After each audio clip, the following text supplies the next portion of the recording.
Good evening from New York. I'm Lawrence O'Donnell in for Keith Olbermann. You shouldn't need to consult etiquette books to know that the appropriate response when someone wins an award is to offer congratulations. Failing that, as we've all been taught, if you can't say something nice, better to say nothing at all. Our fifth story on Countdown, in response to the stunning news today that President Obama has won the Nobel Peace Prize, all but a handful of Republicans and right-wingers seem to have taken award show etiquette lessons from Kanye West. No, they did not storm the stage and insist that the Nobel Prize should have gone to Beyonce. That would have been too classy for them. President Obama was asleep when he got the call about the extraordinary and surprising honor this morning. How surprising was it? Just listen to the gasp when the chairman of the Nobel Peace Prize Committee made the announcement in Oslo. Don't worry, you'll get it, even though he is speaking Norwegian. God morgen. Good morning. Den norske Nobelkomité har bestemt at Nobels fredspris for 2009 skal tildeles president Barack Obama for hans ekstraordinære innsats for å styrke internasjonalt diplomati. Even though nominations for this year's award closed on February 1st, only days after President Obama took office, the Nobel Committee claims its decision was based largely on achievement, not expectations. We have not given the prize for what may happen in the future. We are awarding Obama for what he has done the preceding year. And we do hope that this can contribute a little bit to enhance what he is trying to do. Mr. Obama is in the middle of a major decision, as you know, on and will probably end up increasing troop levels in Afghanistan. How does the committee feel about that? But at this time, the conflict in Afghanistan concerns us all. And we do hope that an improvement of the international climate and emphasis on negotiations could help resolve that. I do not claim that it must help or will help, but we could hope that this could help resolving that conflict as well. And what do you have an opinion about raising the troop levels, increasing the... Well, I could have an opinion, but not the Norwegian Nobel Committee. The president himself said he was humbled by the recognition.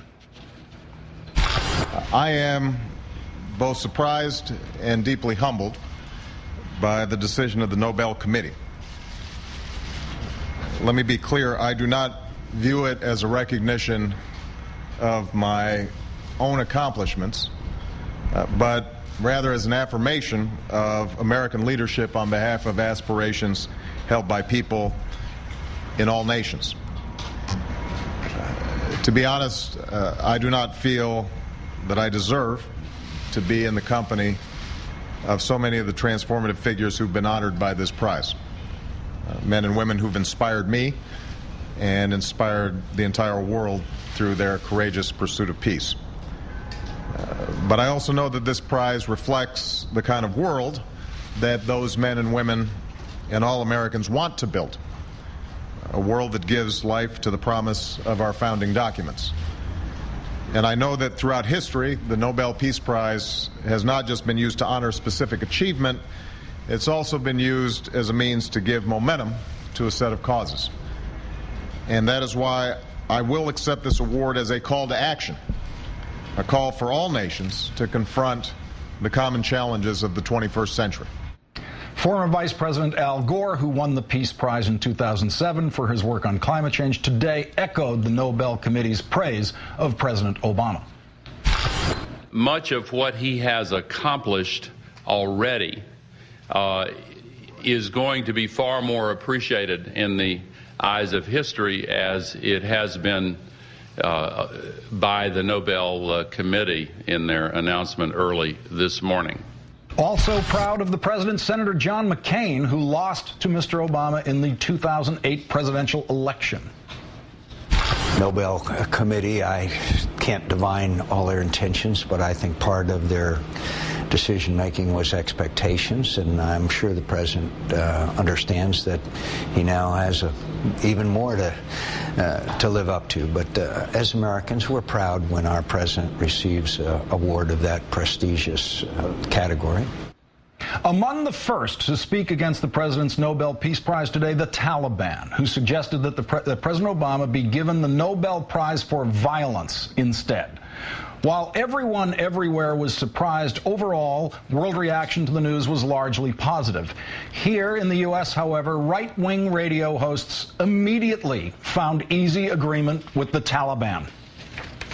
He has to turn it down because it is such a joke that he'll turn it down, and it's the only way for him to make a win out of this. Only his arrogance will stop him from doing it. I think that everybody is laughing. Our president is a worldwide joke. Folks, do you realize something has happened here that we all agree with the Taliban and Iran about, and that is he doesn't deserve the award? Now, that's hilarious, that I'm on the same side of something with the Taliban, and that we all are on the same side as the Taliban.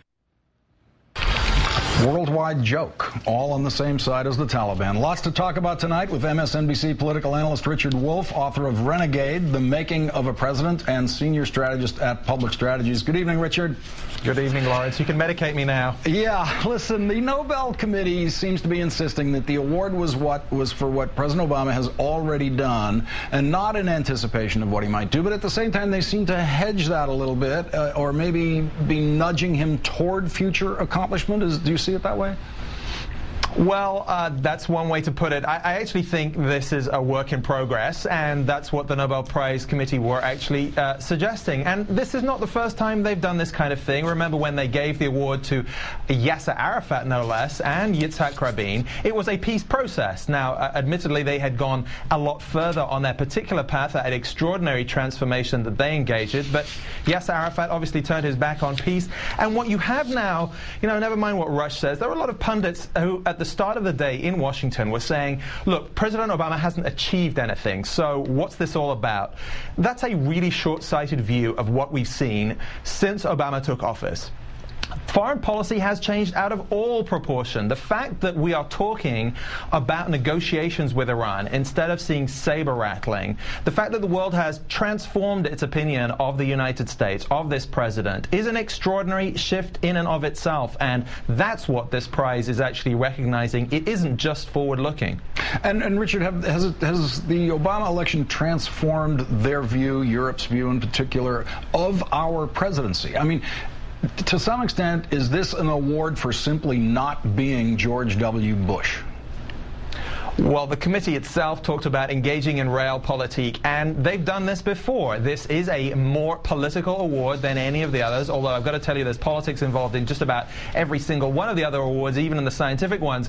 But the politics, the pure sort of partisan politics, if you will, of this kind of award was also present when they gave the award to Jimmy Carter. It didn't give it for Camp David. They gave it because the trigger, if you will, was because of his opposition to the war in Iraq. Al Gore, why did he get it at that time? Again, because he was not George Bush when it came to the environment. So, yeah, that transformation is real, but it also shows that the world is yearning for American leadership. I think that's very hard for people on the right to accept, that for all the bluster, the world still wants a different kind of American leadership, but they want America. It's not that they hate America, they just didn't like the leadership under President Bush. Richard, someday you're going to have to explain to me how Henry Kissinger got it while the Vietnam War was still raging, but staying with the present winner, to what extent might the Nobel Committee simply have been going for big-time relevance, Obama's coattails, in effect, going with the biggest, hottest political star in the world? Yeah, well, I'm not going to argue that they're consistent with themselves, but I think there is some of that sort of fame hunting there. On the other side, though, look, this is a tremendous amount of, to be blunt, free publicity for the United States. One of the problems the Bush administration had for so long was what they called public diplomacy, which we used to call propaganda. How do you get the message across? You can give a good speech, and Obama has done that, and he's done the speech to the Muslim world out of Cairo. But what actually reaches people here? In this sense, you've got the word word Peace Prize and the words United States President together instead of war and the United States President. That is a priceless piece of advertising. Richard, knowing the president as you do, you had great access to him on the campaign.